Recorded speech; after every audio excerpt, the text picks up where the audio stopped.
Bismillahirrahmanirrahim. Assalamualaikum warahmatullahi wabarakatuh.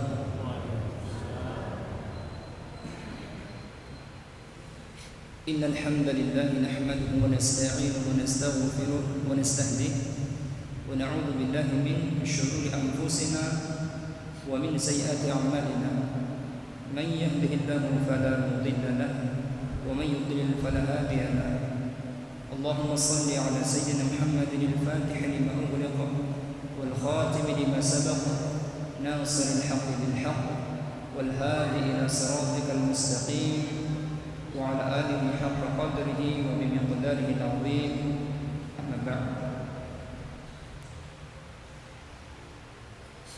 Puji syukur kehadirat Allah Subhanahu wa taala bahwa pada kesempatan ini Allah berikan kita nikmat kesehatan serta nikmat kesempatan.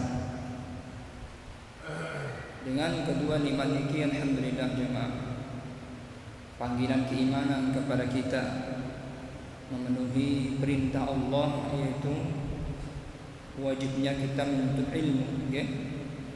Dan tujuan kita menuntut ilmu tiada lain agar kita semakin dekat dengan Allah.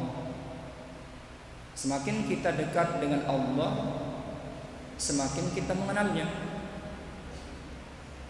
Semakin kita mengenal Allah, maka semakin kita cinta kepada Allah. Nah, kalau kita sudah maqam cinta kepada Allah, jadi ibadah itu tidak akan menjadikan beban bagi kita. Kenapa? Karena cinta. Cinta itu memang butuh pengorbanan. Ya, seperti kita kalau mencintai seorang, orang yang kita cintai, dia minta sesuatu, kita kasih. Tidak minta pun kita kasih. Nah, ini makanya ahli sufi Jalaluddin Ar-Rumi mengatakan, kalau kita beribadah itu karena Allah dan cinta kepada Allah, maka tidak akan menjadikan sholat itu beban bagi kita, sedekah itu beban bagi kita, tidak. Karena kita menjalankan dengan tulus, karena butuh pengorbanan jemaah yang dimuliakan Allah Subhanahu wa taala. Wa ja'alna al-laila libasa wa ja'alna an-nahara ma'asha.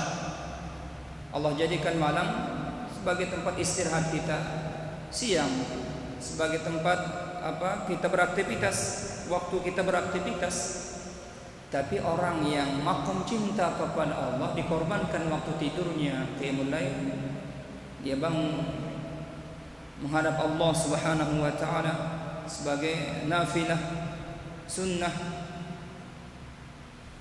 Dia dekatkan diri kepada Allah, dia merenungkan segala kesalahannya, ia mohon rahmat diturunkan kepadanya, diampuni segala dosa-dosanya, menangis, curhat kepada Allah. Karena pada waktu itulah yang mana waktu orang sedang tertidur. Begitu juga siang dijadikan sebagai waktu kita beraktivitas sesibuk apapun. Ada orang pergi ke kantor, ada orang pergi ke pasar, ada orang yang pergi ke sawah dan sebagainya. Tapi pada waktu saat orang yang sibuk itu, sempatkan diri untuk melaksanakan salat duha. Karena salat duha itulah salah satu wasiat Nabi kepada sahabat Abu Hurairah dan sahabat yang lain juga dengan riwayat yang sama. Jangan meninggalkan witir sebelum tidur, yang bagi yang tidak sempat bangun. Kemudian berpuasa 3 hari setiap bulan, ayyamul bayd, salat duha setiap hari. Jadi kalau kita sudah menjadikan apa yang kita tuntuti semuanya dikarenakan karena Allah, mudah-mudahan kita semakin cinta kepada Allah. Maka dengan cintanya kita kepada Allah, maka kita menjalankan segala perintah Allah. Kata Imam Nawawi, at-ta'abbud lillah, kita beribadah benar-benar karena Allah. Kemudian niat kita menuntut ilmu, menghilangkan kebodohan. Sering kan sampaikan, ini bukan kata-kata dia, ini adalah nasihat dari guru-guru kami di Mekah.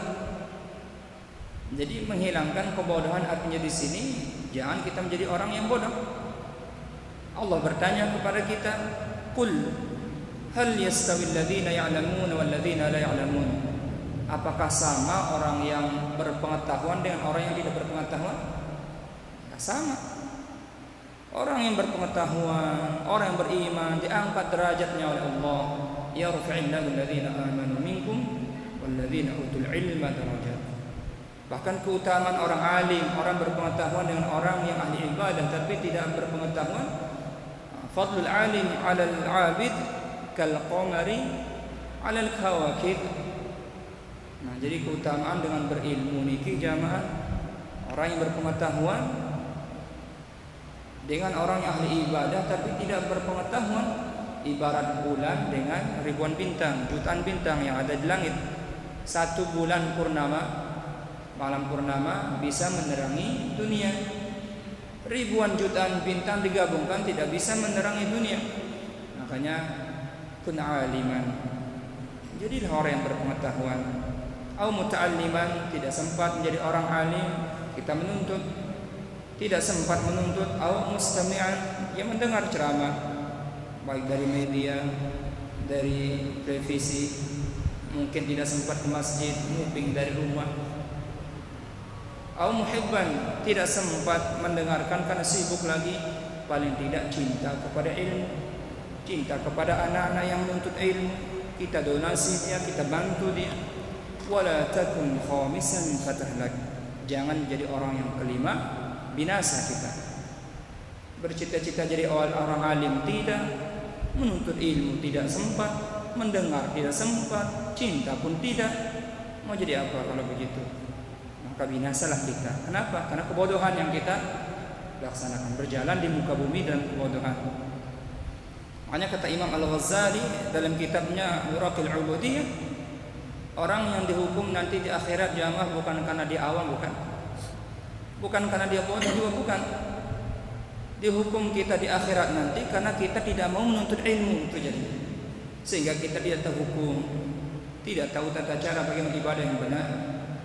Oleh sebab niki mudah-mudahan di dalam pertemuan niki duduk kita di sini majlis niki, majlis zikir, majlis nasihat, majlis Quran, majlis hadis, semuanya itu adalah mudah-mudahan niki sebagai petunjuk nikmat yang besar pada kita. Ini sebuah pengorbanan jemaah. Kita tinggalkan aktivitas kita di rumah, datang ke sini berjumpa sama saudara-saudari kita, mendengarkan saling nasihat. Karena agama itu ad-dinun nasihat. Agama itu adalah nasihat. Apalagi lebih-lebih di bulan Sya'ban ini kata Nabi, yaghfulun dzalika syahrun yaghfulun nasu anhu. Banyak kita pedalale di bulan ini jamaah, lalai kita. Dan kita tidak mengetahui bahwa bulan ini bulan diangkatnya amalan-amalan kita ke hadirat Allah Subhanahu wa taala. Oleh sebab itu, sebagai pertanyaan kepada kita, apakah kita mau diangkat amalan kita dalam catatan pahala atau dosa? Nah, jawaban ke masing-masing kita.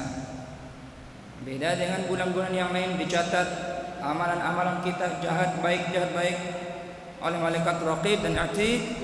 Nanti pada hari kiamat, iqra kitabak kafa bi nafsika al-yawma 'alaika hasiba. Udah, sekarang terima catatan masing-masing. Jadi kalau sekarang melakukan kebaikan, turfa'u fihi al-a'mal ila rabbil alamin, diangkat amalan kita ke hadirat Allah Subhanahu wa taala. Sekarang kita di dunia, tujuan kita apa? Ibadah jamaah. Wa ma khalaqtul jinna wal insa illa liya'budun. Az-Zariyat. Jadi Allah Taala menciptakan kita di dunia niki, baik manusia, jin dan manusia, untuk beribadah kepada Allah.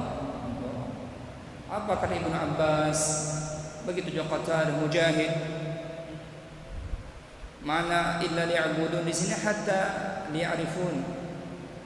sehingga kita mengenal Allah. Makanya orang yang mengenal Allah itu jalurnya melalui ibadah. Jalurnya melalui apa? Ibadah. Karena kata ahli sufi, fakir fi khalqillah wa la tufakir fillah. Renungkan Allah, dekatkanlah dirimu dengan Allah dengan apa? Dengan merenungkan ciptaan melalui ibadah. Kalau kita tanpa ibadah, maka kita akan jauh dari Allah Subhanahu wa ta'ala. Jadi jangan kita mengatakan bahwa kita itu diciptakan di dunia ini abathan, sia-sia. Tidak. Jadi jangan kita menyangka bahwa kita ini diciptakan karena kebetulan. Tidak.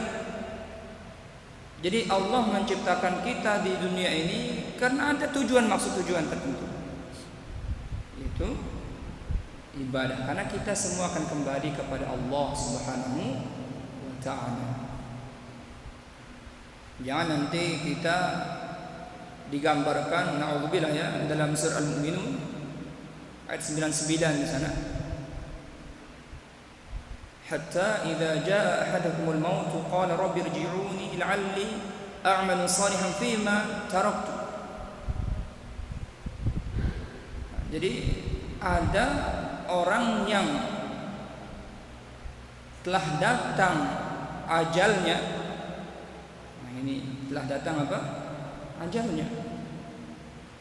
Hatta idza jaa ahadakumul maut qala rabbi irji'uni, ya Allah, kembalikan saya sebentar saja. Tuh. Jadi kalau ada orang yang sudah tiba ajalnya, ini orang meninggal dunia ini, dia minta dikembalikan di dunia ini. Minta apa? Dikembalikan ke dunia lagi. Ngapain? Katanya, la'alli a'malu salihan fima taraktu. Oh, saya akan melakukan amalan-amalan yang saleh, amalan-amalan yang baik yang mana pernah saya tinggalkan. Ada orang seperti itu, ada. Al-Quran menyebutkan. Berapa banyak orang sudah meninggal di dunia, ingin dikembalikan lagi, minta sujud sebentar saja. Jadi la'alli a'malu salihan fima taraktu, saya akan melakukan amalan-amalan yang mana saya pernah tinggalkan sewaktu di dunia itu. Kata Allah, kalla innaha kalimatun huwa qailuha. Sudah omong kosong, enggak bermanfaat ucap. Nasi sudah jadi bubur dah. Wa min waraihim barzakhun ila yaumi yub'atsun. Sudah, hadapi saja alam barzakh sampai hari kiamat. Baik nasib kita, alhamdulillah, maka kita akan mendapatkan akan lebih baik lagi dari di akhirat. Jahat nasib kita, buruk nasib kita, masalah. Nah, ini sebagai renungan kita sekarang. Kita masih berada di dunia. Bahkan dalam surat Al-Munafiqun, bagaimana bentuk orang-orang menyesal. Laula akhartani ila ajalin qarib. Ya Allah, kalau bisa ya Allah, ini ajalnya mau datang nih.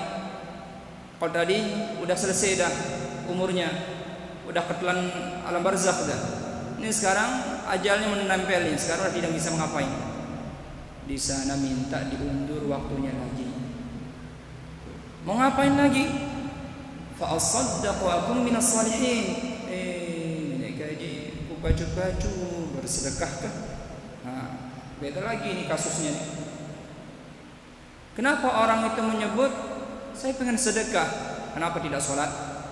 Kenapa tidak menyebut tidak menyebut haji? Kenapa tidak menyebut puasa? Tergambar di sana sedekah. Kita ketahui sedekah itu adalah salah satu amal jariah, jemaah. Idza mata ibnu Adam inqata 'amaluhu illa min thalathatin. Shadaqatin jariyah. Tunu tak no penggitan jamaah siaran sedekah amal jariah nu. Teringat kadin sekali beli keramik mana 4 lumayan. Tekadu sembahyang, lepas di masjid, termasuk amal jariah apa tidak? Sedekah apa tidak? Sedekah. Kenapa tidak sholat? Kenapa tidak puasa? Kenapa menyebut sedekah di sini? Karena teringat, karena amalan-amalan yang kita lakukan ketika kita meninggal dunia akan mengalir terus ke sedekah jariah. Kalau sholat, selesai sholat, kita bersedekah, kita puasa, meninggal dunia udah selesai. Tapi kalau kita rajin bersedekah, maka ketika kita akan meninggal dunia, yang kita sedekahkan itu mungkin keramik kah, semen, atau memperbaiki jalan raya, orang bisa lewat untuk mengaji, sesuatu yang mendatangkan manfaat amal jariah. Meninggal dunia kita, mengalir terus amal jariah itu. Kan iki jamaah diberikan gambaran kita dalam Al-Quran sebagai bentuk renungan. Kita mau ngapain sekarang di dunia ini? Itu masalahnya. Jadi orang-orang yang ingat akan tujuannya, dia akan mendapatkan target. Tapi orang yang tidak memiliki tujuan tidak mendapatkan target. Apa tujuan kita? Akhirat. Target kita sekarang apa? Ya banyak beramal. Karena nanti di akhirat ada dua kehidupan, ada dua tempat. Kalau tidak surga, ya neraka. Surga itu memiliki tingkatan-tingkatan beda-beda namanya. Setiap tingkatan 500 tingkatan lagi. Nah, sekarang kita di dunia targetnya mau apa? Saya mau masuk ke surga Firdaus. Ada amalannya, bertakwa kepada Allah, rajin sholat, jaga nafsu kita. Mau masuk jannatun ma'wa. Ini dia, beriman, beramal saleh. Ammal ladzina amanu wa 'amilus solihati falahum jannatul ma'wa nuzulan bima kanu ya'malun. Dan banyak amal-amalan yang bisa menghantarkan kita. Target kita sekarang apa? Namun ibu-ibu kalau pergi ke pasar punya tujuan apa tidak? Tujuannya beli apa? Beli kangkung. Sampai ke pasar targetnya beli kangkung. Beli kangkung selesai pulang. Tapi kalau dia punya tujuan, mondar mandir, nggak tahu beli apa, tenaga habis, tidak ada dibeli, pulang ngomel-ngomel. Kenapa? Nggak punya tujuan. Kalau mau pergi ke Mataram, ayo lewat sana jalurnya. Jangan ke timur, nggak tembus nanti. Orang tersesat namanya itu. Makanya kita di dunia ini harus punya tujuan. Apa tujuan kita? Akhirat. Dunia ini adalah kehidupan sementara aja. Tempat kita meninggal, bukan tempat kita tinggal, jemaah. Makanya kata-kata dunia dana, ai bermakna qaruba, dekat kita. Artinya dunia ini singkat, dunia ini pendek, tapi menentukan nasib kita di akhirat besok. Apa kata Al-Imam Ahmad bin Hanbal, sebuah nasihat yang baik, ad-dunya darul amal. Dunia tempat kita beramal, jemaah. Wal akhirah darul jaza. Di akhirat nanti akan diberikan apa yang kita pernah kerjakan.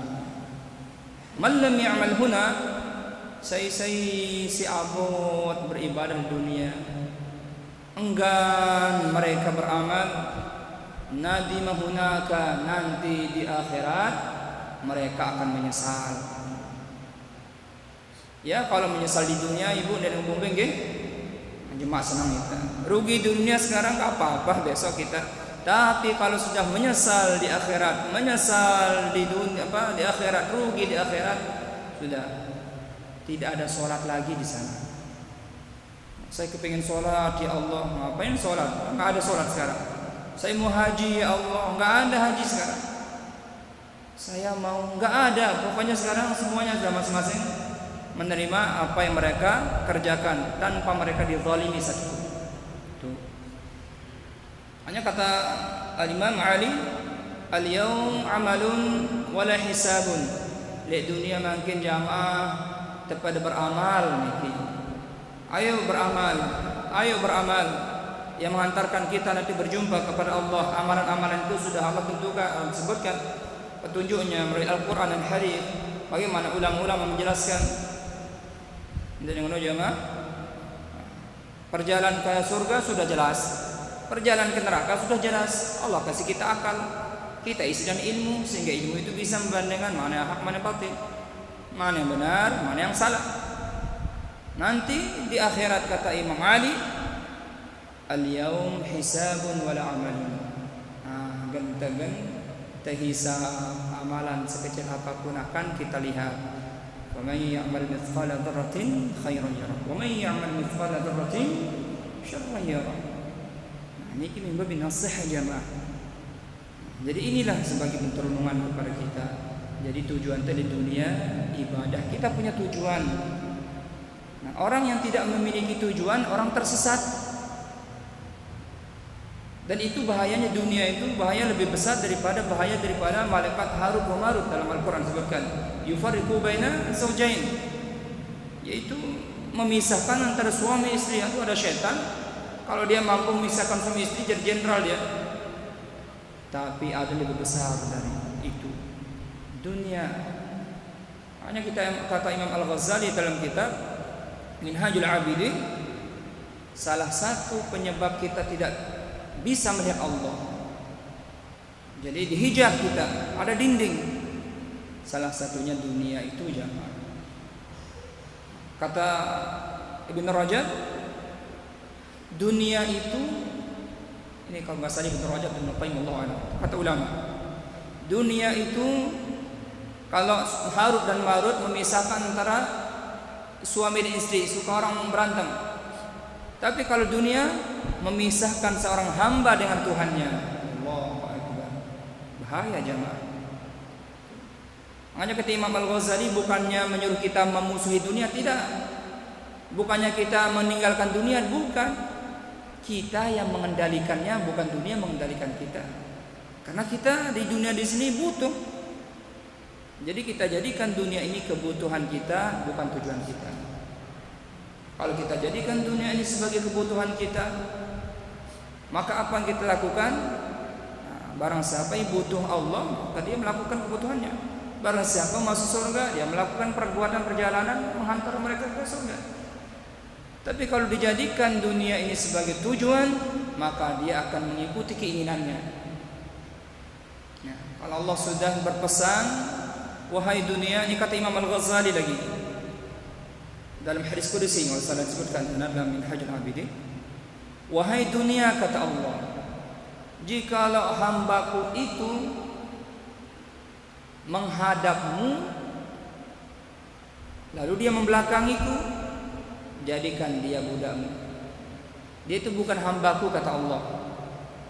Dia diberi gelar namanya hamba dunia. Kenapa diberi gelar hamba dunia? Karena dia mengikuti keinginan dunia. I'lamu annama al-hayatud dunya la'ibun wa lahu. Dalam surat Al-Hadid, dalam surat Al-Ankabut banyak disebutkan dalam surat yang ini. Innamal hayatud dunya la'ibun wa lahu wa inna darul akhirah lahil hayawan law kanu ya'lamun. Dunia ini permainan. Artinya kayak anak kecil punya mainan. Diambil mainannya nangis, diambil ininya nangis.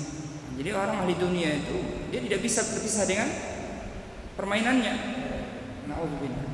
Tapi ingatlah bahwa kehidupan akhirat itu kehidupan yang sebenarnya. Nah, jadi kata Imam Al-Ghazali, mari jadikan dunia ini sebagai kebutuhan kita, bukan tujuan kita. Namun itu butuh kebutuhan kita, ya butuh kita tinggal, butuh kita tempat sholat, tempat ibadah, itu kebutuhan. Dan bahkan dunia ini lebih panjang umurnya daripada kita. Jangan ada yang bercita-cita umurnya sampai hari kiamat atau besok kita mati, atau mungkin 2 hari lagi kita meninggal dunia. Tulul amal, jangan berpanjang angan-angan mau hidup 1000 tahun, jangan. Sekarang bagaimana kita mempersiapkan diri kita, lebih-lebih sekarang bulan Ramadan. Bulan Ramadan kata Nabi jamaah, syahr ummati, bulan umatku spesial, khusus untuk kita. Rajabun syahrullah, bulan Rajab itu kata Nabi bulannya Allah. Wa Sya'ban syahri, bulan Sya'ban itu bulanku kata Nabi.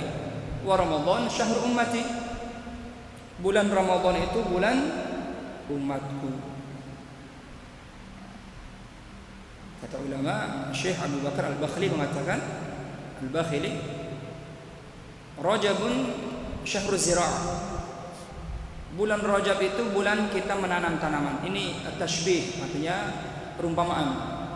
Wa Sya'ban syahru suqiz zar'i, menyiram tanaman. Wa Ramadan syahru hisaduz zar'i, bulan Ramadan itu bulan panen. Jadi lamun temele panen betalatan dulu. Lamun temele talatan bagus siram ya. Dan semenjak bulan Rajab kita sudah dilatih, diajarkan. Ayo bulan Rajab bulannya Allah, dilarang melakukan kemaksiatan. Barang siapa melakukan kemaksiatan, maka maksiat itu dilipat gandakan. Berhati-hati kita. Kemudian bulan Sya'ban, bulan disiramnya tanaman ya sekarang. Semua amalan-amalan itu diangkat ke hadirat Allah. Ayo kita bangkit, kita laksanakan, kita terbiasakan sekarang. Kita hidupkan dia. Nanti di bulan Ramadan hasilnya di sana. Jadi tiang punya pertanyaan, jamaah nanti di bulan Ramadan itu ingin menghatamkan Quran? Ada yang mau menghatamkan Al-Quran di bulan Ramadan? Belum ada yang mau? Bercita-cita tidak? Baik, pengen. Di bulan Ramadan ingin melaksanakan salat tarawih? Pengen. Berapa rakaat? 20 rakaat. Mau tambah lagi? Silakan. Jadi sekarang punya target sekarang. Ramadan itu bulan umatku kata Nabi yang sunnah saja pahalanya seperti wajib. Bagaimana yang wajib? Bahkan setiap amalan Allah lipat gandakan sampai 10 dan sampai 700 kali lipat.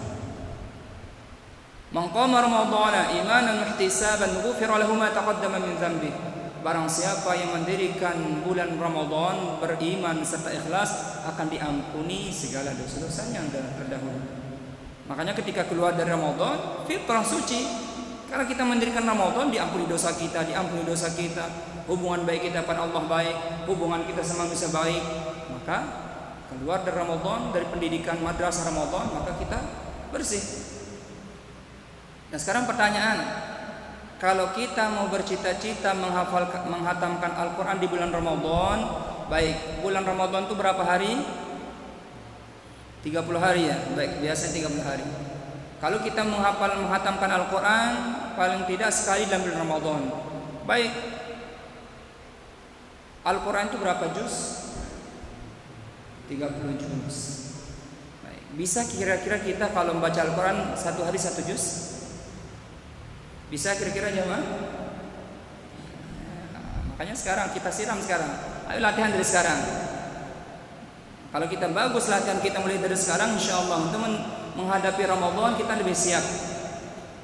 Kayaknya berat Pak Ustadz kalau satu hari satu juz. Ya memang seperti itu kalau kita bagi. Karena 30 hari satu hari satu juz hatam Quran kita. Ada yang kira-kira bisa baca satu kali duduk satu juz? Sulit ya, sulit, tidak terbiasa. Baik cicil, satu juz itu 10 lembar. Subuh 2 halaman, zuhur 2 halaman dan 4, asar 2 halaman dan 6, maghrib 2 halaman udah 8, isya 2 halaman 10. Kira-kira 2 halaman 1 jam kita baca itu berapa menit? Jadi kita latih sekarang, coba kita cicil. Kalau sukses bisa satu hari satu juz, insya Allah nanti bulan Ramadan lebih ringan. Makanya Nabi kenapa di bulan Sya'ban ini Nabi mencontohkan kita memperbanyak puasa. Kenapa? Karena ketika kita menghadapi bulan Ramadan kita lebih tenang, lebih siap. Kenapa? Kemarin udah puasa sering. Sekarang ketika bulan Ramadan tiba, biasa saja. Benar atau tidak? Jadi mengembalikan semangat itu maksudnya. Begitu juga di bulan Ramadan ingin menghatamkan Al-Quran satu hari satu juz. Oh, terbiasa di bulan Sya'ban, di bulan sebelumnya setiap hari saya terbiasa. Ketika di bulan Ramadan lebih gampang. Bersedekah pun begitu, sholat malamnya begitu. Nah sekarang latihan sholat tahajud 10 rakaat, 15 rakaat. Kenapa? Karena kita menghadapi 20 rakaat nanti di bulan Ramadan. Biar nanti tidak absen ketika ikut tarawih.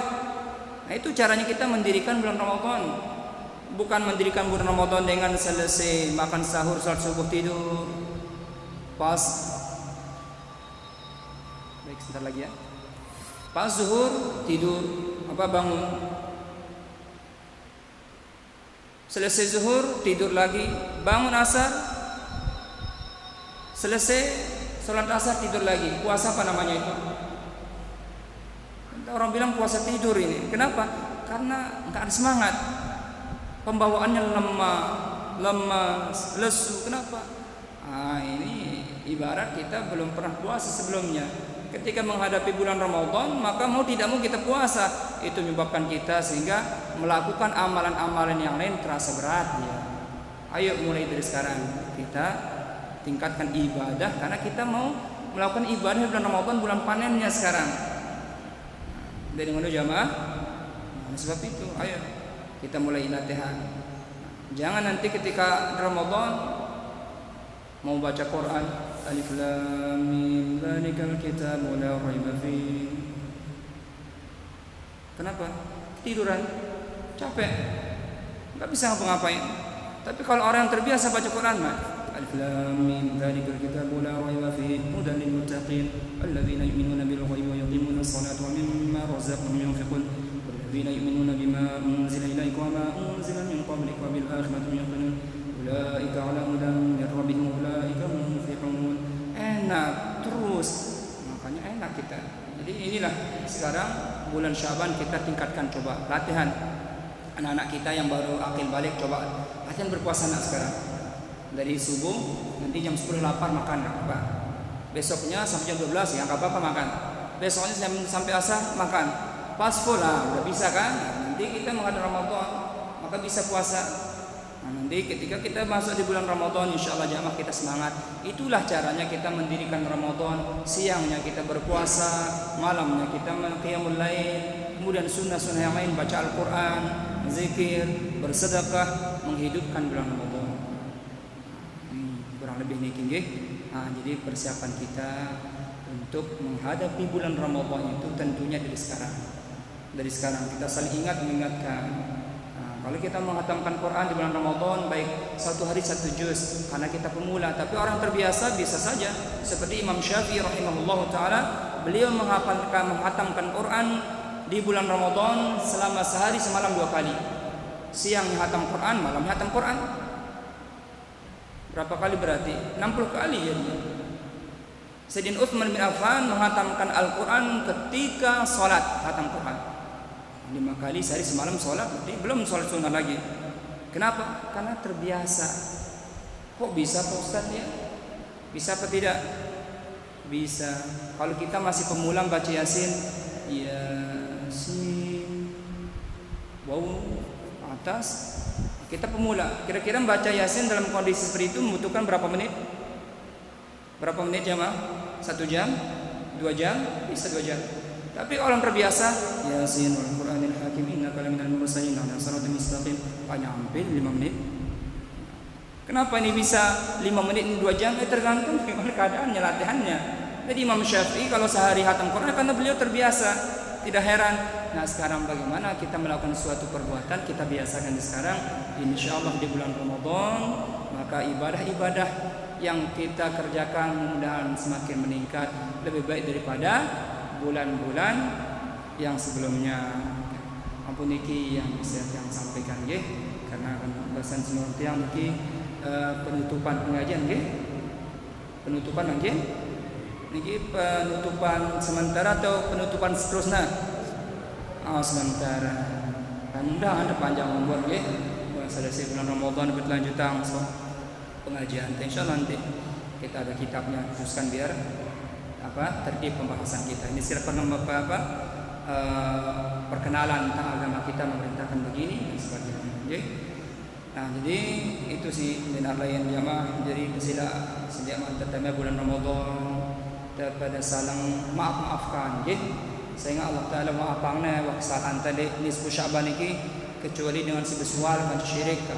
Tapi kita besual ya. Mari kita jaga hubungan kita sama Allah, begitu juga hubungan baik kita sama manusia nggih. Nah, ini menjaga hati kita, jaga lisan kita, jaga perbuatan kita. Mari kita saling memaafkan. Karena orang yang tidak mau saling memaafkan masih besual doang dan tampunin dosa-dosanya. Nah, niki sila suami istri mungkin ada masalah diselesaikan. Siapa lagi kita Ramadan ini? Mungkin kita dengan mertua kita, mungkin kita dengan ipar kita, mungkin kita dengan saudara kita, dengan anak kita. Ayo selesaikan kerjaan semuanya. Biar bersih, tenang, tidak ada dendam, tidak ada yang menjadikan penghalangan pada kita. Ayo mungkin kita ada sama tetangga ada masalah, ayo datang. Bismillah. Mohon maaf, mungkin ada khilaf segalanya. Mungkin sama masyarakat kita, insyaallah maka tidak ada beban lagi dendam yang menghantui perasaan kita. Kita itu menghadap kepada Allah Subhanahu wa taala dengan hati yang tenang, karena itu yang membuat kita berjumpa di akhirat. Illa man atallah biqalbin salim. Dan bermanfaat harta benda keturunan kecuali hati yang bersih.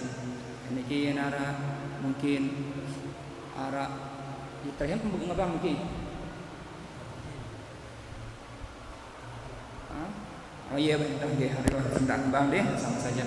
Jadi nara bahasa tiang mungkin tutur kata tiang yang nasampura anu sinampura nggih. Mungkin nara kata-kata tiang mungkin menyinggung perasaan pelungkup dan mungkin tiang atau merasa tersakiti yang pura. Maaf, itu dari kesalahan tiang.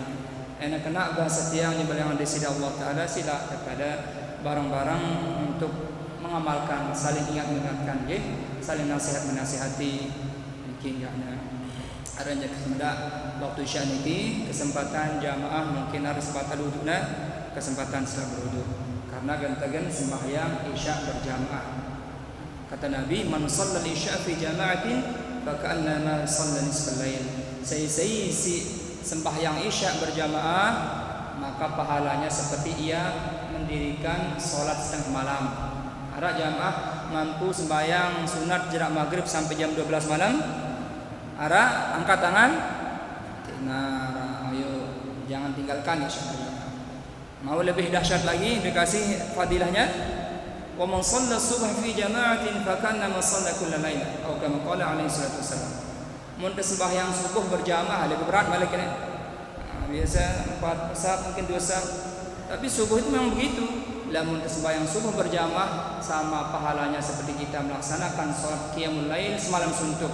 Hadis riwayat Imam Muslim. Kaniki dua jalan yang Allah Taala. Allah Maha Pemurah.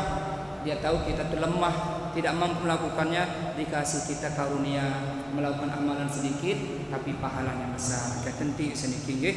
Mudah-mudahan kita selalu kira-kira di dalam beribadah kepada Allah. Wabillahi taufiq wal hidayah. Wassalamualaikum warahmatullahi wabarakatuh.